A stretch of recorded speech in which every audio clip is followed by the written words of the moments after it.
Assalamualaikum warahmatullahi wabarakatuh. Bismillahirrahmanirrahim. Alhamdulillahi rabbil alamin. Wassalatu wassalamu ala ashrafil anbiya'i wal mursalin wa ala alihi wa sahbihi ajma'in. Allahumma inna nas'aluka fahman nabiyyin wa hifdzal mursalin wa ilhamal malaikatil muqarrabin. Allahumma aghnina bil ilmi wa zayyinna bil hilmi wa akrimna bit taqwa wa jamilna bil afiyah. Nawaitu ta'alluma wa ta'lim wa tazakkura wa tazkir wa naf'a wal intifa' wal ifadah wal istifadah wal hasa ala tamassuki bi kitabillah wa sunnati rasulih wa du'a ila al huda wa dalalah ala al khair ibtigha'a wajhillah wa mardatihi wa qurbihi wa thawabihi lillahi ta'ala. Yang dihormati para pegawai dan para sukarelawan Masjid Negeri Sultan Ahmad I, yang dimulakan juga rakan-rakan dari Pusat Kutipan Zakat Majlis Agama Islam Dak Resam Melayu Pahang, seterusnya para pencinta ilmu, tuan-tuan guru, para alim ulama, para habaib. Tidak dilupakan para penonton kita, tak kiralah sama ada di tanah air maupun di Singapura, di Brunei, di Kepulauan Riau, Sumatera Selatan, Thailand. Muslimin muslimat, hadirin hadirat, tuan-tuan puan-puan, mudah-mudahan dirahmati Allah sekalian. Sebelum kita memulakan untuk membincangkan bab baru di dalam kitab kita ini, untuk mendapatkan keberkatan dan bagi memuliakan majlis, marilah sama-sama kita membaca umul kitab. Mudah-mudahan ada keberkatannya. Rabbana taqabbal minna bisiril Fatihah.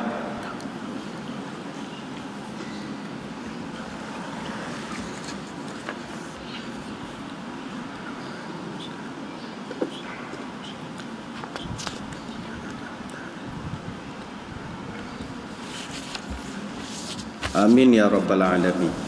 Hadirin hadirat sekalian, pada kesempatan yang lalu 8 hari bulan Januari, kita telah berjaya menamatkan 57 hadis-hadis tanda kecil kiamat. Maka berakhirlah perbincangan kita tentang tanda-tanda kecil kiamat, iaitu kita menggunakan buku Asyratis Sa'ah ini ataupun tanda-tanda kiamat, yang mana penulisnya iaitu Dr. Yusuf Wahbil. Dia telah mengumpulkan 57 hadis tanda kiamat kecil, 8 hadis tanda kiamat besar, dan 5 hadis tanda terakhir sebelum berlakunya kiamat. Hari ini kita akan mula menyambung bab tanda besar. Ini muka surat 187. Sebagai mukaddimah, tanda besar kiamat, dia akan muncul secara berangkaian dan dia akan berlaku satu persatu. Dan perumpamaan yang diberikan oleh tuan kitab, yang ini dia tidak ada muka surat 187. Ini saya sebutkan muka surat, nanti tuan-tuan puan-puan belik-belik sajalah ya. Kalau kita rujuk muka surat 194, dia menyebutkan perumpamaan tanda-tanda kiamat besar ini seperti ikatan, kalau kita panggil tasbih lah, ikatan tasbih yang terputus daripada tali ataupun benang dia. Bila satu tercabut, satu akan ikut tutup gitu. Itu yang diterangkan. At-Tabrani meriwayatkan dalam kitab Al-Awsat daripada Abi Hurairah radhiyallahu anhu. Yang ini kalau tuan-tuan buka muka 194, ada kena baiki sikit. At-Tabrani riwayatkan dalam kitab Al-Awsat dari Abi Hurairah, khurujul ayati ba'duha ala isri, bukannya asari, yatataba'na kama tataba'al, ini pun baiki, al-kharazu, bukan ha, kha, ada titik.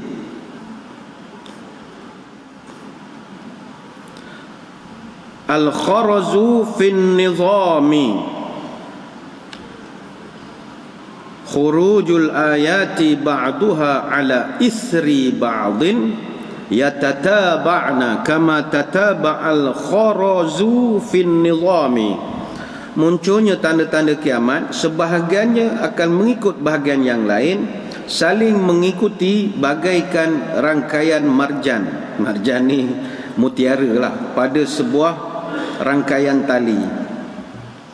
Muka surat 195 ada hadis daripada Abdullah bin Amr radhiyallahu anhu, al-ayatu kharazatun manzumatun fi silkin fa in yuqta'i, bukan yuqta'u, baris bawah, yuqta'i as-silku yatba', bukan yatba'u, matikan huruf ain, yatba' ba'daha ba'dan. Al-ayatu kharazatun manzumatun fi silkin fa in yuqta'i silku yatba' ba'daha ba'da. Tanda-tanda kiamat bagaikan mutiara yang terangkai pada disusun dengan dawai kawat, bolehlah seutas benang lah kita panggil. Jika benang itu diputuskan, maka sebahagiannya akan mengikuti sebahagian yang lain. Hadis dalam Musnad Imam Ahmad. Tuan-tuan sekalian, sebenarnya apa turutan dia punya sequence tanda-tanda kiamat yang besar ini? Sebenarnya para ulama tidak pernah sepakat dalam soalan ini. Jadi tidak ada satu kata putus. Tapi sebab kita mengaji gunakan kitab ini, nanti dia akan berikan pendirian dia, tuan kitab. Jadi kita mengaji kitab ni, kita pegang pendirian dia. Kalau tuan-tuan ada pendirian lain, terpulanglah. Tapi sebab seperti yang kita dah sering sebut, bila mengaji kitab, kita tengok destinasi kitab tu ke mana. Kalau kita nak ke destinasi lain, guna destinasi yang lain, itu yang jadi pening. Kuantan nak ke Kuala Lumpur, ikut LPT. Kita Kuantan nak Kuala Lumpur, nak ikut Muazzam misalnya. Jadi kita akan jadi banyak tanyalah. Kenapa ikut gambar? Kenapa lepas gambar tak masuk kiri? Kenapa lepas ni tak pergi segamat dulu? Sebab destinasi lain-lain. Jadi nanti tuan kita akan terangkan apa pendirian dia. Pendirian dia. Dia akan terangkan teorinya dulu. Perdebatan tentang urutan tanda-tanda besar kiamat ini sebenarnya dah begitu lama wujud. Hatta antara tuan kitab sendiri dengan ulama-ulama yang banyak kaji tentang kiamat pun ada pertentangan-pertentangan. Ada satu buku tajuk Armageddon. Armageddon ini ditulis oleh saudara Wisnu Sasongko. Digunakan nama penanya Muhammad Alexander. Saya ingat ramai di kalangan tuan-tuan yang minat tentang cerita-cerita kiamat tahu penulis nama Muhammad Alexander. Namanya Wisnu Sasongko. Dia pun ada buat analisis tentang pertentangan pendapat para ulama ini. Kata dia, wujud perselisihan susunan kronologis antara Dr. Yusuf Wabil dengan Dr. Umar Sulaiman Al-Ashqar. Dr. Umar Sulaiman ni pun terkenal ulama yang banyak menulis tentang kiamat. Bukunya yang masyhur, buku Al-Yaumul Akhir, cerita tentang kiamat. Kalau dibuatkan analisis, Dr. Yusuf Wabil, dia letak keluar Dajjal itu turutan kedua. Dr. Omar letak pada yang ketiga. Yusuf Wabil dia letakkan Ad-Dukhan, keluarnya asap daripada bumi ini, turutan ke-6. Tapi kalau Dr. Umar Ashqar, dia letak pada turutan kedua. Jadi bagi orang yang banyak membaca, dia akan jadi keliru lah. Mana satu ni? Ni dulu ke? Ni dulu ke? Sebenarnya hadirin hadirat sekalian, perselisihan kronologis ini dia dah mula sejak daripada zaman sahabat Nabi lagi. Para sahabat ketika itu ada beberapa catatan direkodkan, antaranya dalam kitab Tahzibut Tahzib ada catatan daripada Abu Zur'ah.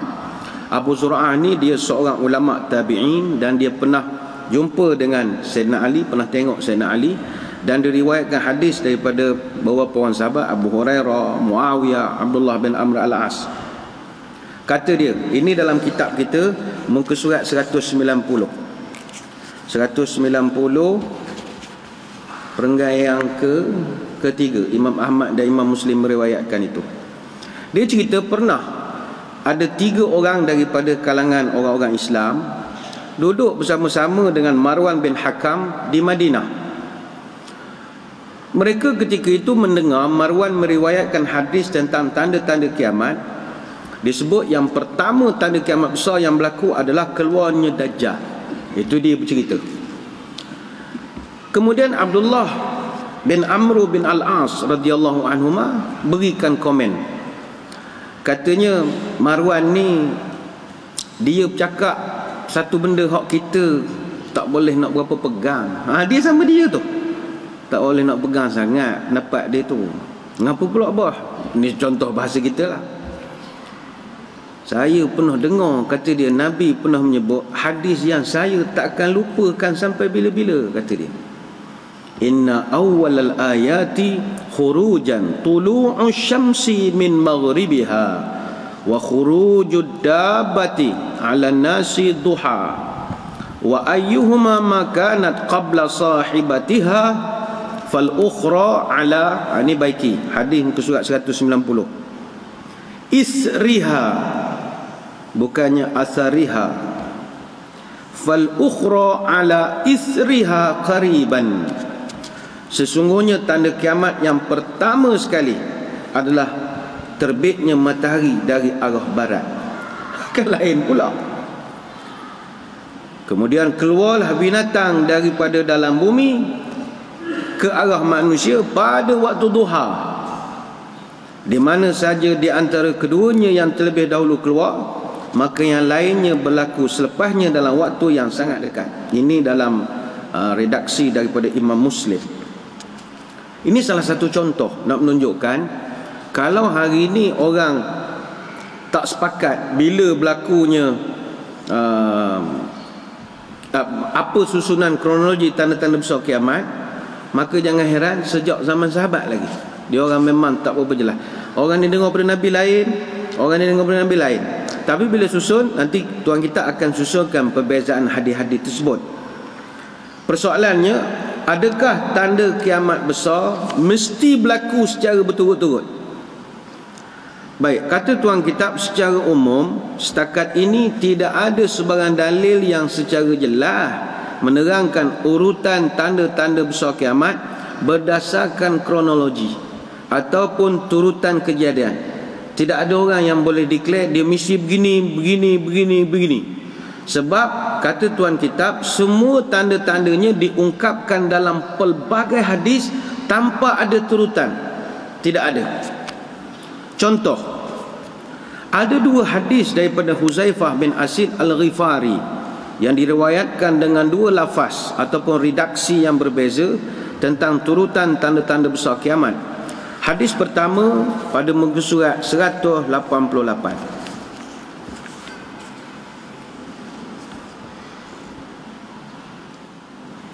Nabi datang kepada kami sedangkan kami sedang berbincang-bincang. Lalu Nabi pun bertanya, ma tazakaruna. Matan ma tazakarun ni tak ada dalam kitab. Mana Nabi tanya, borak benda weh, begitulah. Apa cerita? Apa cerita? Nabi tanya. Maka sahabat menjawab, kamu cerita kiamat ya Rasul. Cerita bila kiamat? Kemudian barulah Nabi membaca, innaha lan taquma hatta tarawna qablaha 10 ayatin.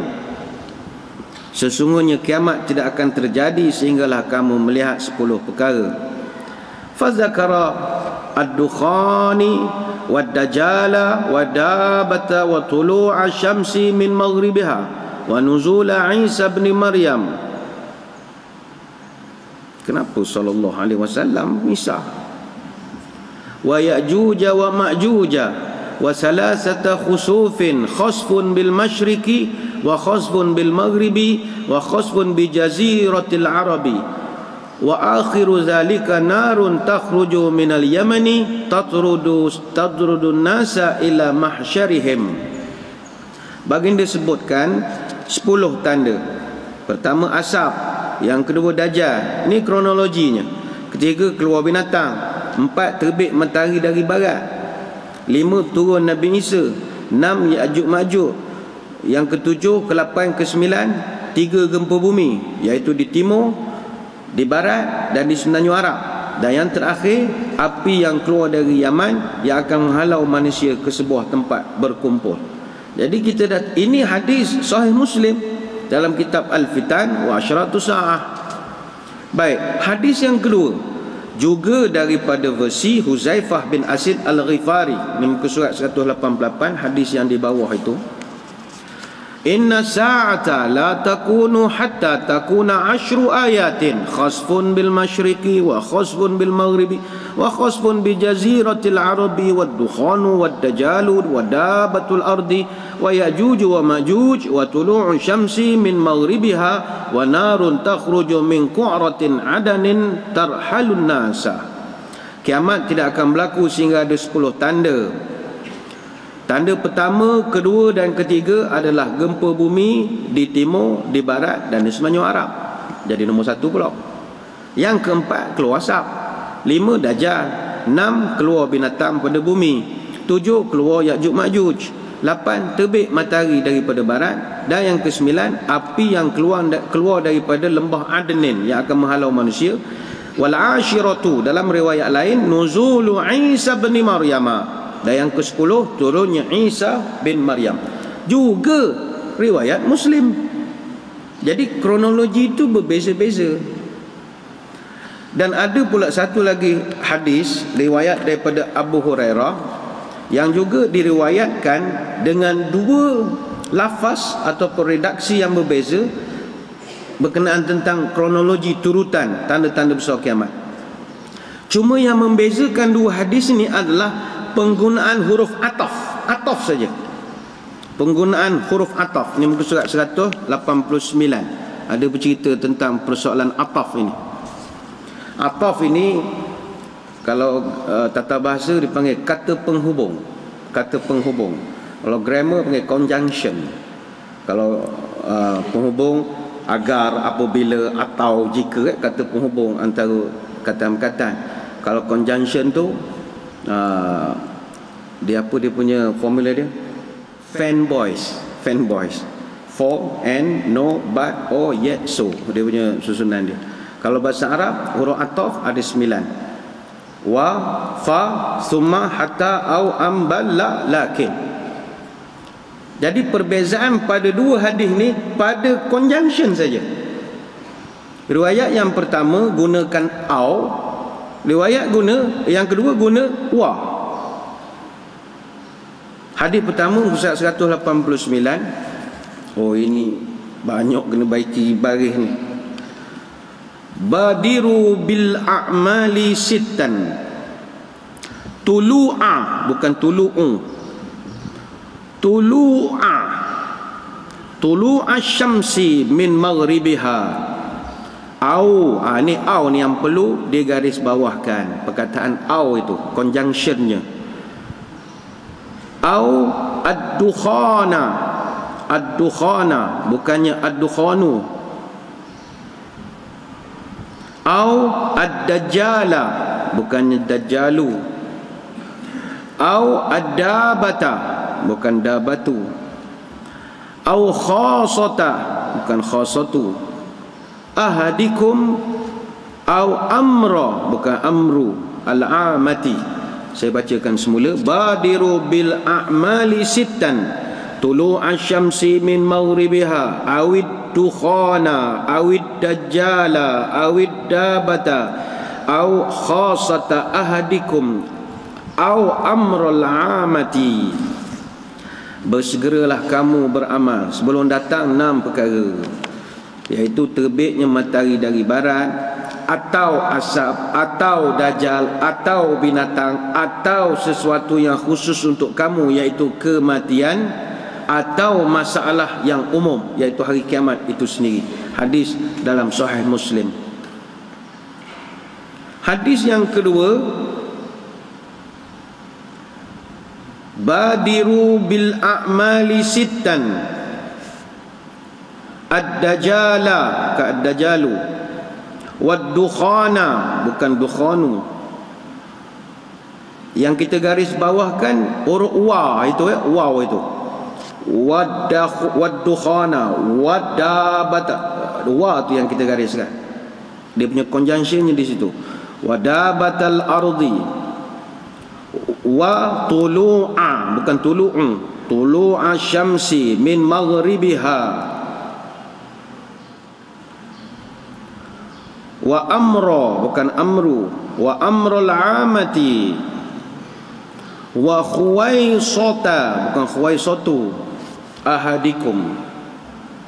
Saya bacakan semula. Badiru bil a'mali sittan, ad-dajala wad-dukhana wadabatal ardi wa tulu'a syamsi min maghribiha wa amrul amati wa khuwaisata ahadikum.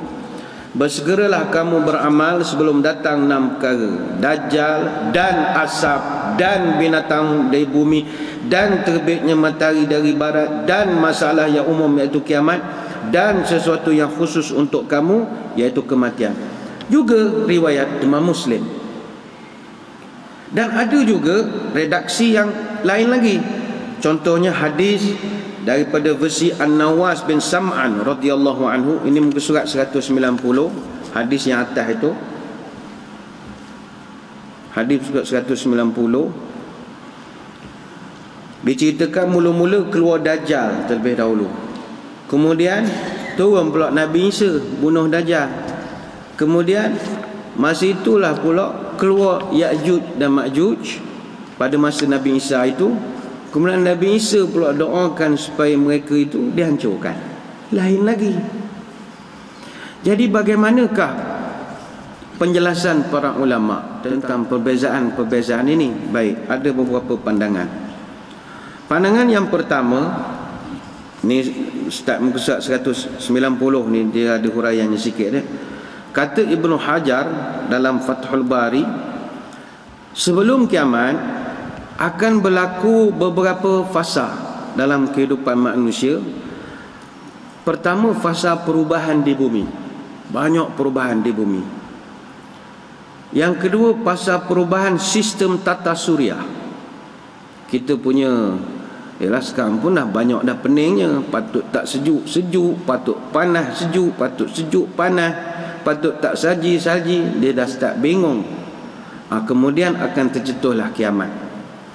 Kata Ibnu Hajar ni dalam surat 190 perenggan yang bawah itu, pendapat yang paling kuat dari keseluruhan riwayat bahawa keluarnya Dajjal adalah tanda besar pertama yang memberikan isyarat fasa perubahan secara umum keadaan di bumi, dan hal tersebut akan berakhir apabila wafatnya Nabi Isa. Kemudian bumi akan balik semula kepada sistemnya yang macam sekarang.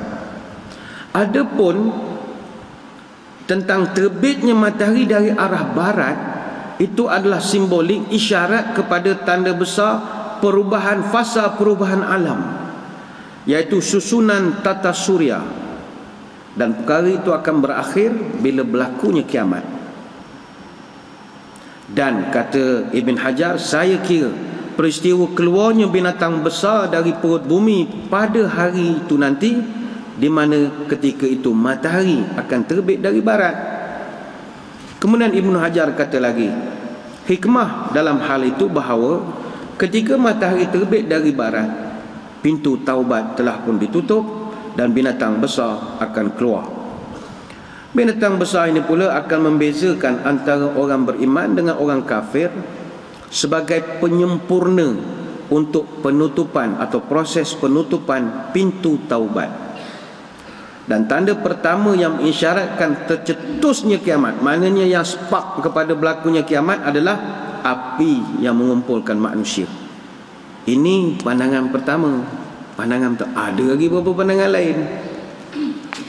Pandangan yang kedua, kata Al-Hafiz Ibnu Katsir dalam kitab Al-Bidayah wan Nihayah fil Fitan wal Malahim, ini muka surat 191, perenggan yang ketiga tu, dan Al-Hafiz Ibnu Katsir kata dia, keluarnya binatang besar yang aneh merupakan tanda kiamat besar pertama yang terjadi di muka bumi.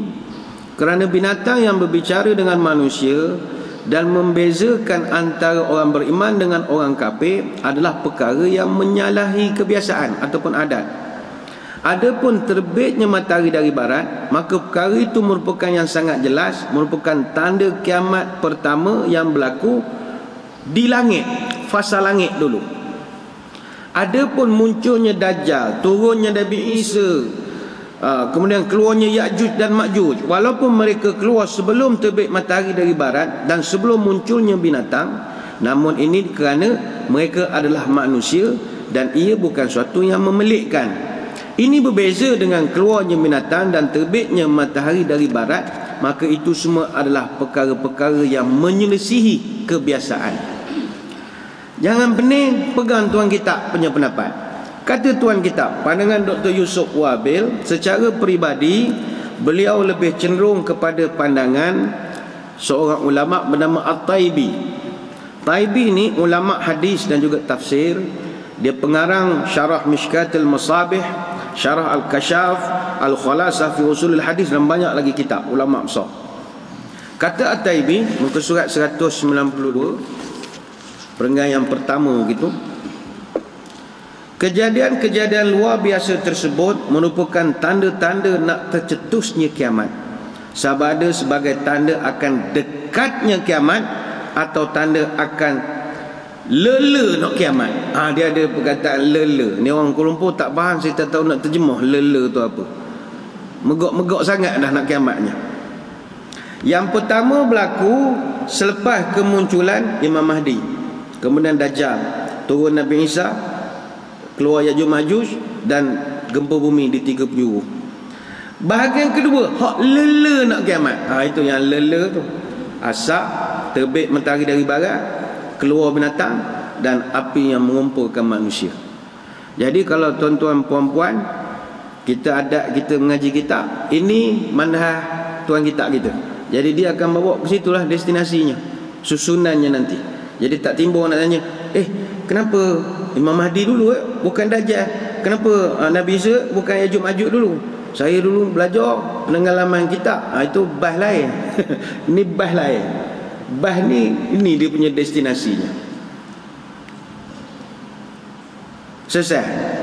Jadi kita pegang pandangan tuan kita, pegang kepada pendapat At-Taibi ya. Jadi dia dah sebutkan tadi Al-Mahdi, Dajjal, Nabi Isa, Ya'juj Ma'juj. Lepas tu barulah bahagian nak lele nak kiamat. Selesai. Sekarang kita masuk je lah tanda yang pertama, iaitu Al-Mahdi. Muka surat 196.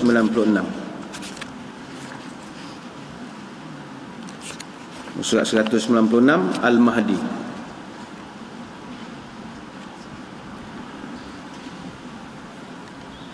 Kami di Masjid Negeri setakat ni ada 2 jemaah dah ngaku Imam Mahdi. Pening betul lah. Ada dia, kamu ada masa ni agak. Mungkin dia tak pergi kelas kita yang sebelum ni.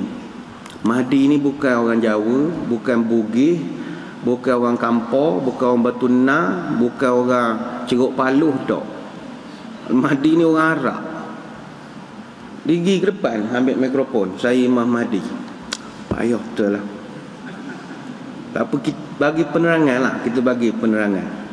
Mudah-mudahan dia dengar lah ni. Pada akhir zaman akan keluar seorang laki-laki dari kalangan Ahlul Bait. Garis bawahkan perkataan Ahlul Bait itu, iaitu keturunan Rasulullah sallallahu alaihi wasallam, yang mana Allah akan kuatkan Islam dengan kehadiran dia nanti, dan dia akan jadi pemimpin di muka bumi ini selama 7 tahun. Ketika kehadirannya tatkala itu, bumi akan dipenuhi dengan keadilan.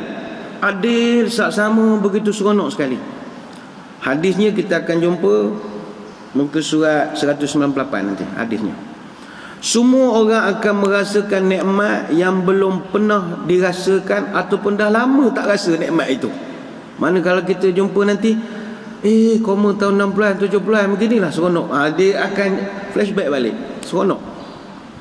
Dan bumi akan mengeluarkan pelbagai tumbuhan. Langit akan menurunkan hujan. dan harta akan melimpah tanpa batas. Kata Al-Hafiz Ibn Katsir dalam Al-Bidayah wan Nihayah fil Fitan wal Malahim, pada masa itu buah-buahan sangat melimpah, banyak tanaman tumbuh subur, harta melimpah ruah, pemerintahan begitu kuat, agama kembali tegak, musuh tunduk, dan kebaikan akan berlaku setiap hari selama 7 tahun.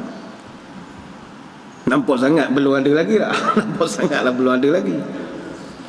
Apakah nama dan sifat-sifatnya? Namanya sama dengan nama Rasulullah sallallahu alaihi wasallam. Bapanya sama nama dengan bapa Nabi, maka automatik namanya adalah Muhammad bin Abdullah, ataupun Muhammad bin Abdullah, ataupun Ahmad bin Abdullah, atau Ahmad bin Abdullah.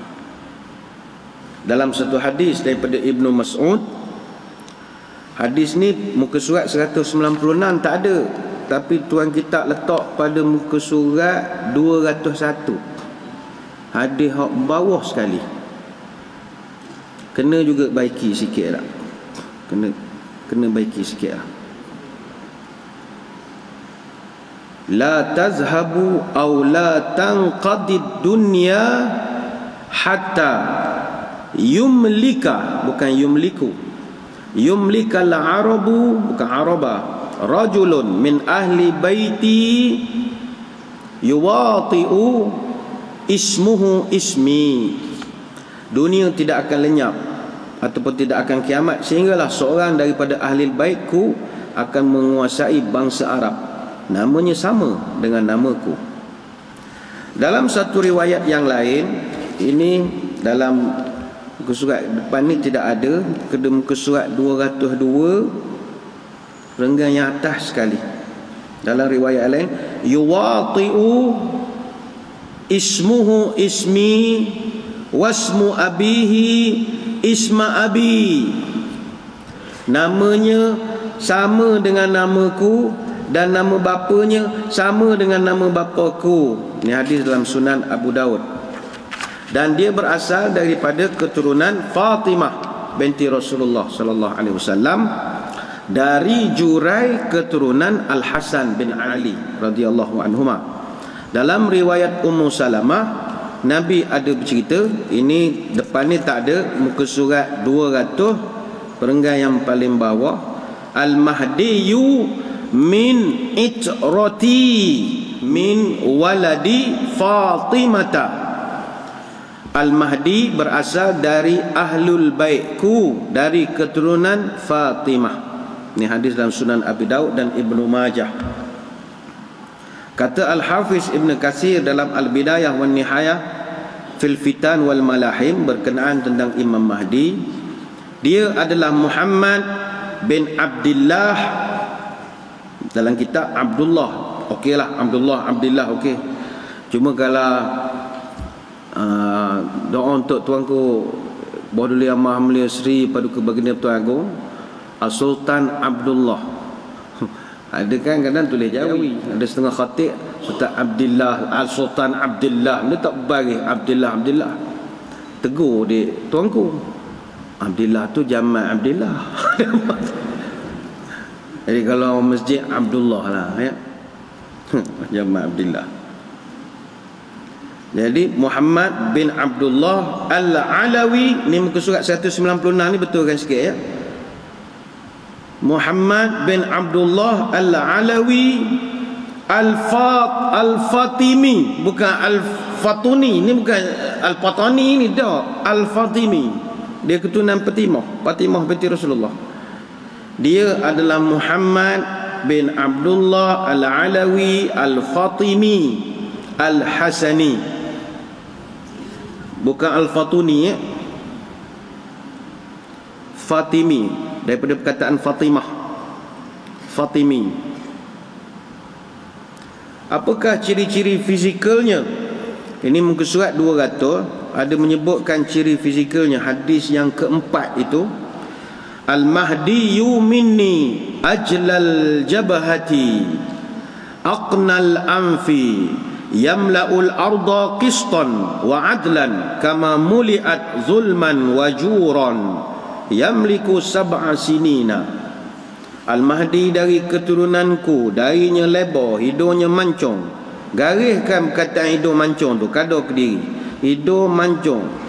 Dia akan memenuhi bumi dengan keadilan sebagaimana bumi telah dipenuhi dengan kezaliman sebelumnya. Dia berkuasa selama 7 tahun. Baik, surat 196 semula. Di manakah tempat keluarnya? Dia akan keluar dari arah timur. Arah timur. Hadis daripada Thauban radhiyallahu anhu, hadisnya ada matanya muka surat sebelah. Yaqtatilu 'inda kanzikum salasatun kulluhum ibnu khalifatin thumma la yasiru ila wahidin minhum. Ada 3 orang yang akan saling berbunuhan di sisi simpanan kamu atau perbendaharaan kamu. Ini ada perkara yang menarik ya.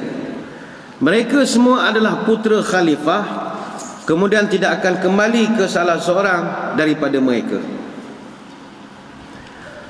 Kalau tuan-tuan baca matan hadis ini, mana kita nampak kes ni berlaku atau sedang berlaku di mana? Dikatakan hadis ini bertepatan dengan senario politik yang sedang berlaku di Arab Saudi. 21 hari bulan Jun tahun 2017,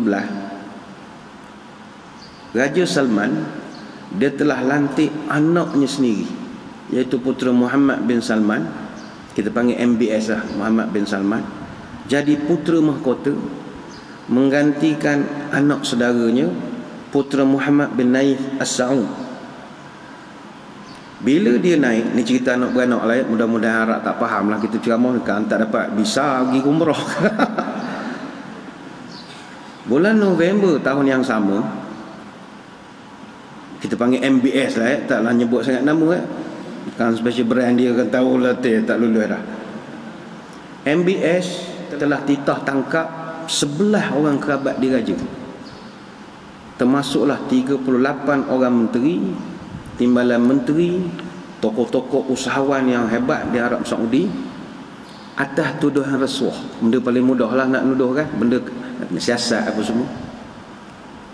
Dan dalam operasi itu, putera Abdul Aziz bin Fahad terkorban, putera Mansur bin Mukrin, timbalan Gubernur Wilayah Asir, terbunuh dalam nahas helikopter dengan 7 orang lagi di Abha. Itu memang misteri. Ayahanda dia putera Mukrin ni dulu bekas pengaruh perisikan dan pernah jadi putera mahkota Arab Saudi.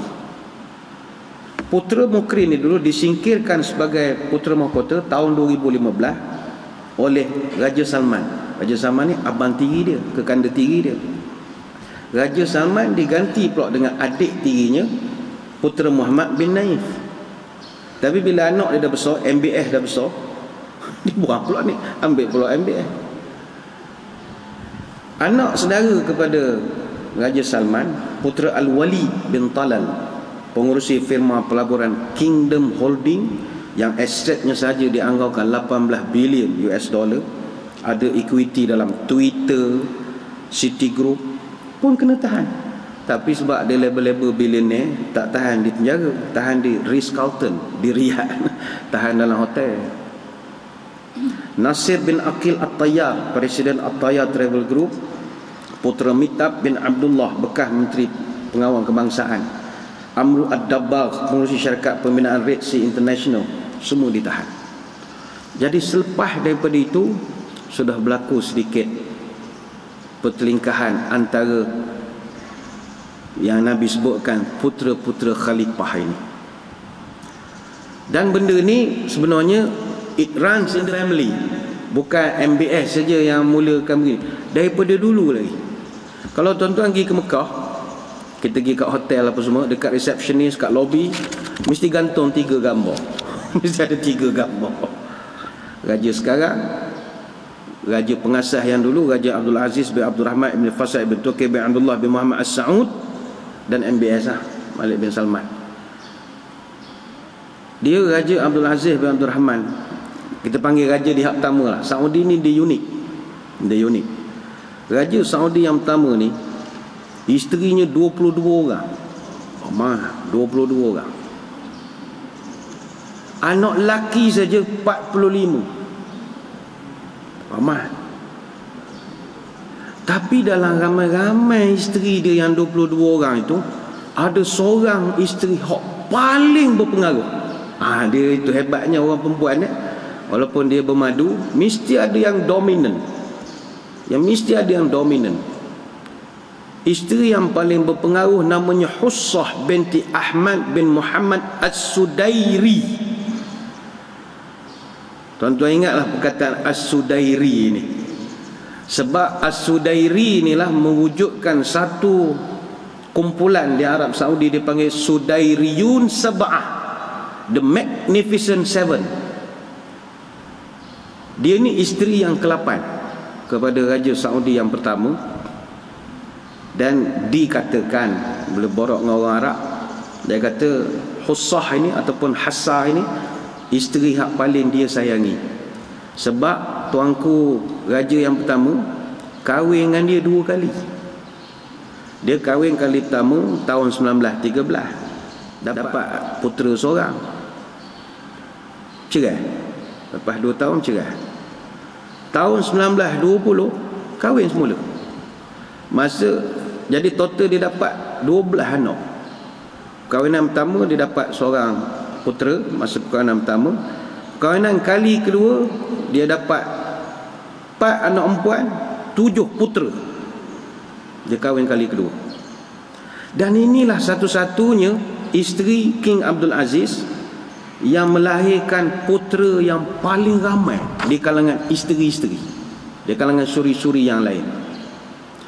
Sebab itu anak-anak dia putera 7 orang ini digelarkan Sudairi, dia panggil the Sudairi Seven, the Seven Sudairi, Ailah Sudairi, Sudairi faction. Ada orang panggil Magnificent Seven, sebab semua anak dia dapat takhta. Ni cakap mak punya pekerjaan. Mak punya pekerjaan. Walaupun persaingan dia 22, macam mana dia boleh buat kan? Jadi tuan-tuan dah nampak direction cerita ni ya? Anak 45 orang nak jadi raja, satu yang duk nyusul anak dia tak kelahi lah. Jadi kelahi lah. Anaknya semua dapat tahta. Anak dia sulung Fahad jadi raja. Dia jadi raja tahun 82 sampai tahun 2005. Sebelum tu anak dia jadi putera mahkota tahun 75 sampai 82, King Fahad. Sekarang nama ni semua nama pintu lah ke dah. Pintu Abdul Aziz, pintu Fahad gitu lah. Anak kedua nama Sultan. Anak kedua dia nama Sultan, jadi putera mahkota sampai tahun 2011. Anak ketiga Abdul Rahman, jadi timbalan Menteri Pertahanan. Dia mangkat dah. Anak keempat Naif pun jadi putera mahkota, tengku mahkota juga anak dia. Anak dia yang kelima nama Turki the Thani, Turki the Second, jadi timbalan Menteri Pertahanan. Pernah pegang jawatan lah. Dan anak dia yang keenam Raja Salman. Hebat tak hebat anak dia, 2 orang jadi raja. Hebat. Apa nama? Hussah binti Ahmad bin Muhammad As-Sudairi. Dan Raja Salman pernah jadi putera mahkota tahun 2012 sampai tahun 2015. Anak yang bongsu nama Ahmad jadi Menteri Dalam Negeri. Jadi semua anaknya jadi belaka. Jadi bayangkanlah ya, anak tu ramai, orang lain nak jadi raja, hak ni nak jadi sepupu sepapat, dia nak juga. Apa dia. Itu hak jadi kelahi. Bila dia cerita bab ni kena bisik sikit cakap. Aku tengok dia orang. Tapi bila kita kaji sosial politik, punca Sudairi Seven ni boleh naik kerana bantuan daripada adik-beradik tiri yang lain juga. Yang paling menolong dia orang ni Raja Faisal. Raja Faisal bin Abdul Aziz As-Saud. Dia adik-beradik tapi mak lain. Raja Faisal anak Torfah binti Abdullah Asy-Syeikh. Walaupun dia bukan klan As-Sudairi, tapi dia yang naikkan adik-beradik As-Sudairi ini. Sebab apa sebab? Peranan As-Sudairi juga. Isteri Raja Faisal namanya Sultana binti Ahmad As-Sudairi, adik kepada Hafsah binti Ahmad As-Sudairi. Hafsah tu mak tiri dia, adik mak tiri dia jadi isteri dia. Keluarga 69 lah, jangan kaji pening kepala kita. Keluarga 69. Raja Faisal, walaupun dia ada adik-beradik dia dengan mak dia, dia tak ambil. Dia ambil adik-beradik daripada Sudairi, sebab isteri dia Sudairi. Dia lantik King Fahad jadi Perdana Menteri kedua, jawatan yang baru diperkenalkan zaman dia. Dia lantik. Pada adik-beradik dia ada, dia lantik. Dan adik-beradik tak terbakar. Terbakar lah. Yang awak pergi sibuk kan, kita ada adik-beradik dah. Dia pesen dia. Sultan dilantik jadi Menteri Pertahanan. Salman masa tu lantik jadi Gubernur Riyadh. Sekarang dah jadi raja. Tapi apa harga yang Raja Faisal kena bayar? 25 Mac 1975 mangkat, kena tembak. Dialah Raja Saudi yang kena tembak oleh anak saudaranya sendiri. Masa tengah di Riyadh tengah peluk. Setiara lah peluk gitu Benda pakai jubah besar, mana nampak pistol ke benda ke. Dah tembak ni kena dagu. Mangkat di hospital, mangkat di hospital. Jadi bila Nabi menyebutkan yaqtatilu inda kanzikum salasatun kulluhum ibnu khalifah, akan berperang berperang 3 orang di sisi perbendaharaan kamu, mereka semua adalah putera khalifah. Selesai bab itulah kita sambung balik hadis. Summa tatlu'u, ni baiki dalam kitab dia buat tattali'u, betulkan tattlu'u. Muka surat 197 hadis baris yang kedua, summa tattali'u, itu betulkan tattlu'u ar-rayatu sudu min qibalil masyriqi fayaqtulunakum qitlan, bukan qatlan, lam yaqtuluhu qaumun thumma zakara syai'an la ahfazu. Akhirnya ketika berbolak-bolak itu, muncullah bendera-bendera hitam dari arah timur. Lalu mereka akan berperang dengan kamu dengan peperangan yang tidak pernah dilakukan oleh satu kaum pun sebelum itu. Kemudian kata Sauban, Nabi mengucapkan sesuatu tapi aku tak berapa faham. Thumma zakara syai'an la ahfazu. Faqala fa idza ra'aitumuhu fabayi'uhu walau habwan 'ala salji fa innahu khalifatullahil mahdiyyu. Kemudian Nabi bersabda, kalau kamu berjumpa dengan dia ni nanti, maka berbai'ahlah kepada dia walaupun kamu terpaksa merangkak di atas salji, kerana sesungguhnya dia adalah khalifah Allah Al-Mahdi. Hadis dalam Sunan Ibnu Majah. Baik, apa kata ulama? Kata Ibnu Katsir dalam kitab Al-Bidayah wan Nihayah fil Fitan wal Malahim, yang dimaksudkan dalam hadis Nabi sebutkan yaqtatilu inda kanzikum. Kanzikum atau simpanan itu adalah simpanan Kaabah, iaitu akan ada putera-putera khalifah akan saling berbunuh untuk nak merebutnya. Kemudian ketika itulah Al-Mahdi dia akan datang dari arah timur. Ini perlu digarisbawahkan sebab ada orang pula yang terlampau obses dengan isu Al-Mahdi ini, mendakwa Al-Mahdi ini akan datang daripada Sardab Ghaibah yang terletak di Samara, di Iraq. Yang ini adalah dakwaan daripada kelompok Syiah Rafidah. Mereka mendakwa Imam Mahdi ghaib daripada situ dan dia akan muncul dari Sardab. Dan menurut mereka Imam Mahdi Muhammad bin Imam nama Imam Mahdi Muhammad bin Imam Hasan Askari. Itu yang disebutkan nama Imam Mahdi mereka. Lahir pada hari Khamis 28 Julai tahun 869 Masihi. Iaitu hujah mereka. Dan kita katakan dalam kelas ni tidak benar. Sebab benda ni akan berlaku bukan di Iraq, di tempat lain. Benda tu akan berlaku di tanah Arab. Dan dia akan disokong oleh orang-orang dari timur yang akan menolongnya. Dia akan menegakkan kekuasaannya dan memperkuatkan sendi-sendinya. Bendera Al-Mahdi ketika itu berwarna hitam, sebagaimana bendera Nabi dulu berwarna hitam dengan sebutan Al-Uqab. Tapi sekarang macam kita di Malaysia, bendera hitam ni sensitif. Kalau tuan-tuan ada kain hitam tulis La ilaha illallah, terus ke dalam. Sebab dia akan kategorikan sebagai menyokong keganasan punya simbol, begitulah. Dan ada beberapa tangkapan dah pernah dibuat sebelum pada ni. Wallahu alam. Tak ada nak ceramah lagi di Bukit Aman. Nanti kalau ada nak menerangkan.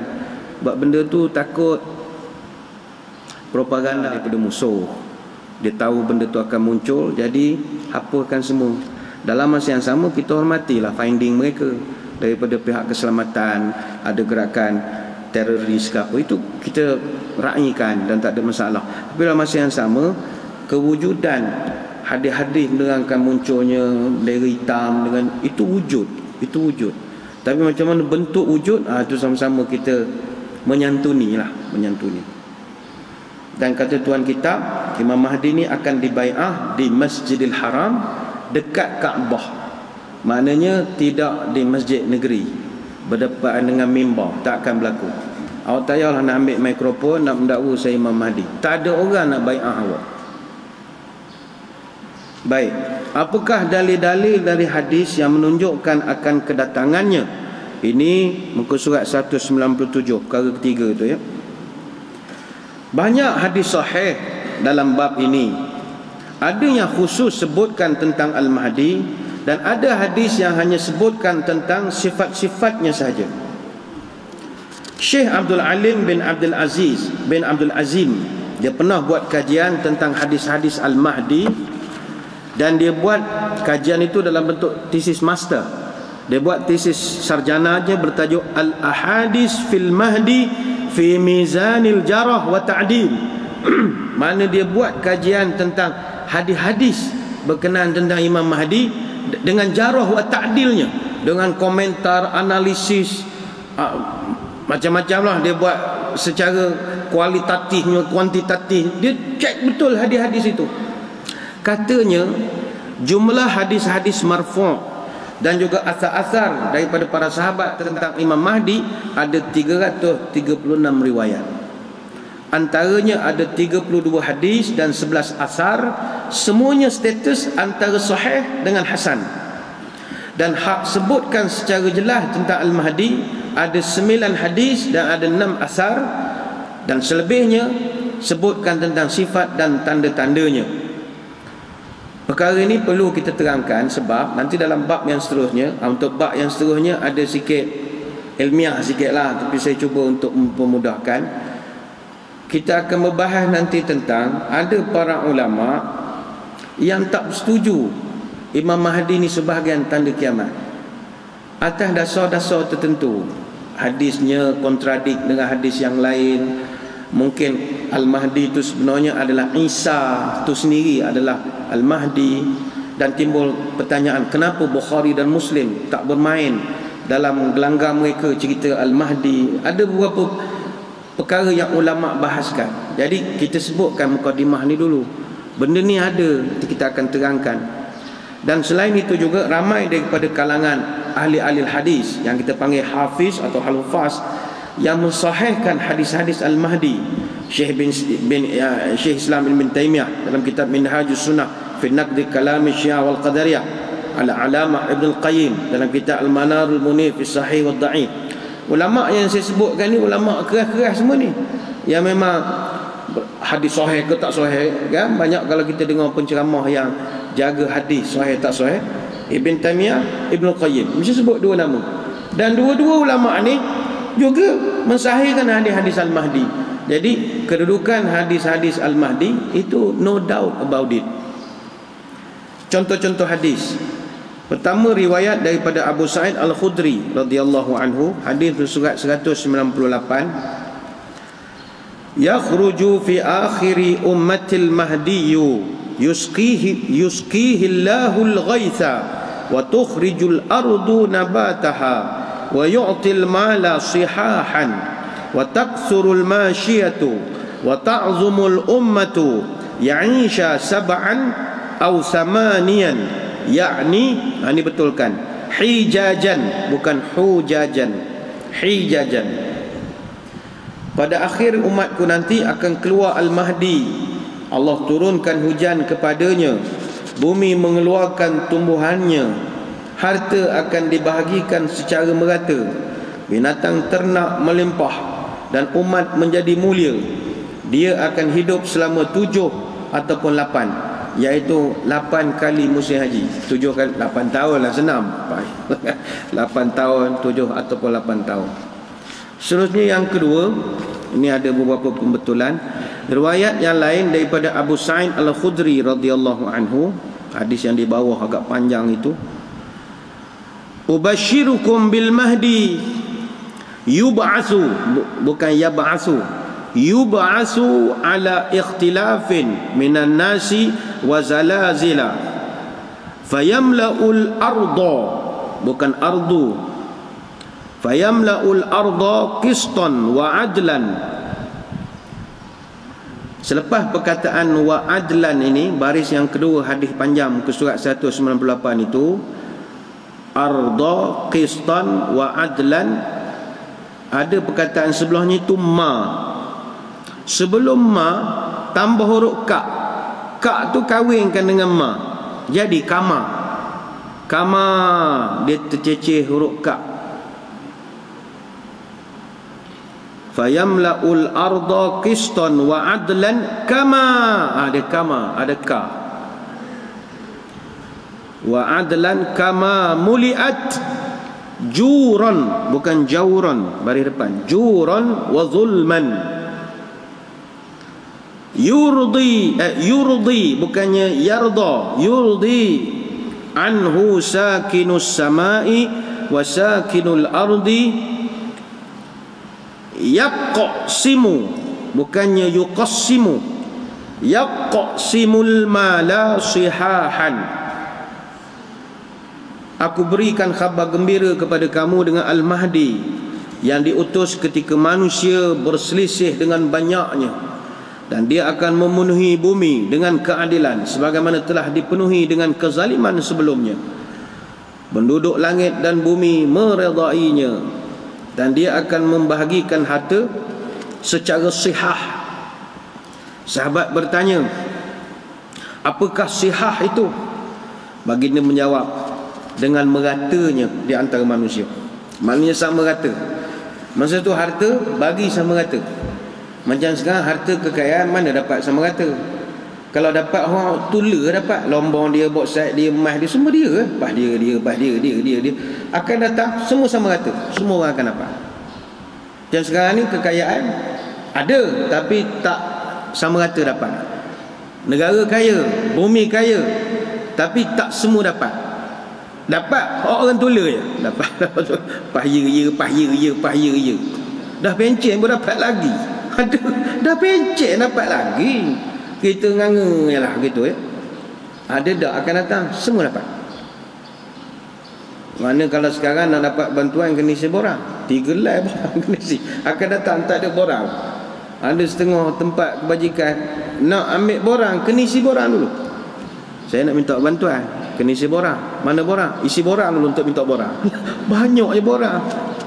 Ni contoh lah, tak ngata mana-mana. Tapi masa itu tak ada dah. Zaman itu tak ada, rata semua dapat.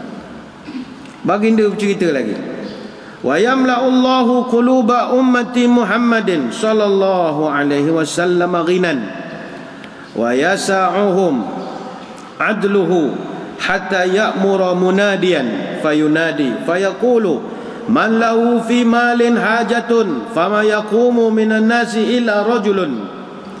Dan Allah akan memenuhi hati umat Muhammad sallallahu alaihi wasallam dengan kekayaan, iaitu merasa puas, dan akan diliputi mereka itu dengan keadilan, sehingga seorang pemerintah akan menyeru, siapa lagi nak harta? Dan tidak ada yang berdiri kecuali seorang saja. Fayaqulu i'ti. Ini kena baiki. i'tis saddana, yakni as-saddani. Huruf da tu kena ada sabdu di atas. As-saddana yakni al-khazina. Faqul lahu innal mahdiyya ya'muruka an tu'tini malan fayaqulu lahu ihthi. Lalu Imam Mahdi akan berkata, sebab tadi dia panggil, siapa lagi tak dapat? Semua orang diam, sebab semua dah puas dah. Tiba ada seorang, saya tuan. Maka kata Al-Mahdi, awak pergi jumpa penjaga gudang harta, jumpa dengan dia. Mana pergi ke Baitul Mal ke, pergi ke Pejabat Kewangan Negeri ke, contoh tempat ada duit lah.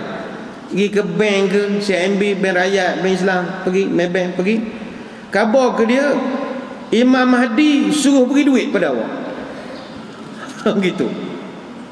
Kemudian Mamat ni pergi, penjaga duit tu kata, si ambil lah, ambil. Sakat mana nak? Kemudian berlaku dialog panjang. Yang ni dalam kitab. Panjang dialog ni. Nak kerat boleh, masa tak ada, saya kerat je lah. Berlaku dialog panjang. Pada akhirnya Nabi sebut, fayakunu, ambil yang muka surat sebelah, surat 199 baris ketiga. Fayakunu kadzalika sab'a sinina, bukan sininin, baris atas. Fayakunu kadzalika sab'a sininin. Yang ini ada tercecer 6 perkataan. Macam mana tuan-tuan nak nulis ya? Saya bacakan, siapa boleh jawi bolehlah, tak boleh tak ada arah lah. Au thamani sinina au tis'a sinina. Saya ulang. Au thamani sinina au tis'a sinina. Ejaannya alif waw au sin tha mim alif nun samani sin nun ya nun sinina au alif dengan waw au tis'a te sin ain tis'a sin nun ya nun sinina au samani sinina au tis'a sinina. Thumma la khaira fil 'aishi ba'dahu au qala thumma la khaira fil hayati ba'dahu. Demikianlah yang akan berlaku selama 7 atau 8 atau 9 tahun. Kemudian tidak ada lagi dah kehidupan yang baik selepas daripada itu. Lepas Mahdi hura semula, hura. Hadis dalam Musnad Imam Ahmad. Dan hadis ini menunjukkan selepas kematian Al-Mahdi akan muncullah pelbagai fitnah yang besar. Banyak kita nak ulaskan sebab ada beberapa hadis sahih lagi selepas daripada hadis ini, tapi saya kira kita break dulu ataupun tangguh dulu setakat hari ini. InsyaAllah pada kesempatan minggu hadapan kita akan sambung balik tentang Al-Mahdi ini. Cuma Al-Mahdi ini mungkin kalau tuan-tuan boleh baca dulu, sebab kita kena raikan tuan kitab. Di peringkat ni dia membahaskan tentang kenapa orang membantah Imam Mahdi wujud atau tidak. Jadi agak teknikal dan ilmiah sikit. Saya akan cuba permudahkanlah. Sebab orang kita Mahdi ni dia tak kisah sangat, dia nunggu Dajjal. Dia suka ingat cerita Dajjal, tak sabar menunggu Ad-Dajjal. Kita kena raikan kitab, tak boleh nak skip sangat perbahasan dia ni, nak ngambil berkat.